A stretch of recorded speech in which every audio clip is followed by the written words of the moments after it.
మెదక్ జిల్లా కొల్చార మండలంలోని Chinnaganpur society CEO Chandapuram Satyanarayana Reddy గౌరవ తెలంగాణ హైకోర్టు హైదరాబాద్ లో దాఖలుపరిచిన రిట్ పిటిషన్ ఉత్తర్వులను అమలుపరిచి నివేదికను డీసీఓ కార్యాలయానికి అందజేయాలని మెదక్ జిల్లా శాఖ అధికారికి కరుణాకర్ ఉత్తర్వులు జారీ చేశారు. అలాగే చిన్నగన్పూర్ సొసైటీలో నిధుల గోల్మాల్ విషయమై ఈ నెల 21వ తేదీన ప్రజావాణిలో సొసైటీ చైర్మన్ మరియు పాలకవర్గ సభ్యులు ఇచ్చిన ఫిర్యాదు మేరకు విచారణ చేపట్టి 3 రోజుల్లో విచారణ పూర్తి నివేదిక అందజేయాలని నర్సాపూర్ డివిజన్ సీనియర్ ఇన్స్పెక్టర్ ఎండి యాకూబ్ అలీని జిల్లా శాఖ అధికారి ఆదేశించారు. చందాపురం సత్యనారాయణ రెడ్డి, నేను పిఎస్సిఎస్ చిన్నగన్పూర్ సొసైటీలో సీఈఓగా పనిచేస్తున్నాను. గత 13-14 సంవత్సరాల నుంచి చేస్తున్నాను. 2012 మార్చి 1 నుంచి చేస్తున్నాను. నేను ఇంతకుముందు మీడియాలో చాలాసార్లు వచ్చింది, ఇది అందరికీ కూడా తెలిసిన విషయమే. ఇప్పుడు ఏంటంటే నాకు మార్చి 26వ తారీఖు నాడు హైకోర్టు ఆర్డర్ ఇచ్చింది. హైకోర్టు ఆర్డర్ ఇచ్చిన తర్వాత నేను హైకోర్టు కాపీని ప్రిన్సిపల్ సెక్రటరీ గారికి ఒక కాపీ, జిల్లా కలెక్టర్ గారికి ఒక కాపీ, మెదక్ డీసీఓ గారికి ఒక కాపీ, అసిస్టెంట్ రిజిస్టర్ గారికి ఒక కాపీ, పిఎస్సిఎస్ చిన్నగన్పూర్కి బై రిజిస్టర్ పోస్టు అందరికీ రిసీవ్ తీసుకోవడం జరిగింది. ఇచ్చిన తర్వాత కూడా పాలకవర్గ కమిటీ వాళ్ళు మాకు ఎలాంటి నోటీస్ రాలేదు, ఎలాంటి పేపర్ రాలేదని చెప్పి వాళ్ళు ఎన్నోసార్లు వాళ్ళు చెప్పుకొచ్చారు. దాని తర్వాత నాకు హైకోర్టు ఆర్డర్ను కలుపుకొని డీసీఓ గారు నాకు ఈరోజు లెటర్ ఇవ్వడం జరిగింది. హైకోర్టు ఉత్తర్వులను వెంటనే అమలుపరచాలి, లేనిచో తగిన చర్యలు తీసుకునబడను అని చెప్పి వాళ్ళు నాకు లెటర్ ఇవ్వడం జరిగింది.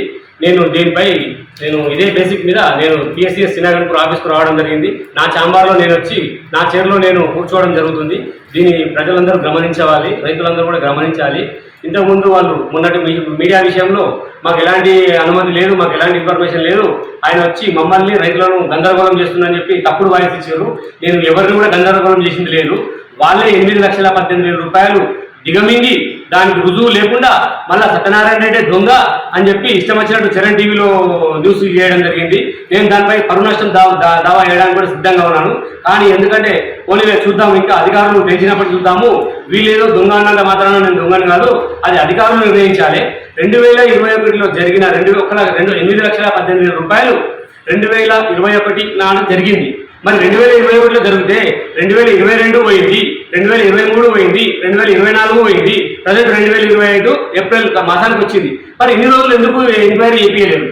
ఇప్పుడు ఏదో ప్రజావాణిలో మేము ఒక లెటర్ ఇచ్చి మేము ఎంక్వైరీ చేయమన్నామని చెప్పి మా చిన్నగన్పూర్ గ్రామ గ్రూప్లో పెట్టి నన్ను తప్పుదోవ మనస్ఫూర్తిగా మొత్తం నన్ను ఇన్సల్ట్ చేస్తున్నారు. విలేజ్ లెవెల్లో అందరికీ తప్పుడు ఇన్ఫర్మేషన్ ఇచ్చి ప్రజలను, ఇటు రైతులను, అటు అధికారులను తప్పుదో పట్టిస్తున్నారు వాళ్ళే.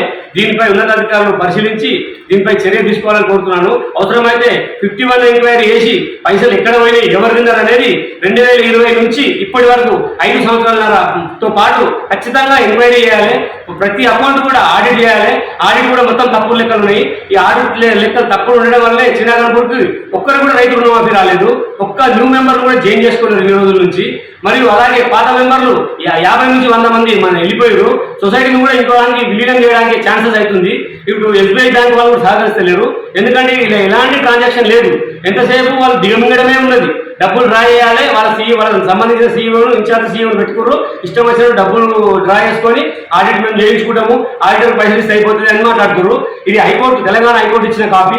తెలంగాణ హైకోర్టు ఇచ్చిన దాన్ని బట్టి దాన్ని ఏదో కోర్టు నుంచి వేరే లెటర్ డిస్కషన్ అని చెప్పారు. నిన్న చైర్మన్ గారు చెప్పడం జరిగింది. దానికి అనుసంధానంగా ఇక డీసీఓ గారు నాకు ఒక లెటర్ ఇవ్వడం జరిగింది. దాన్ని తీసుకొచ్చి నేను అదే బేసిక్ మీద పిఎస్సిఎస్ చిన్నగన్పూర్లో నా ఛాంబర్లో నా సీట్లో కూర్చోవడం జరిగింది.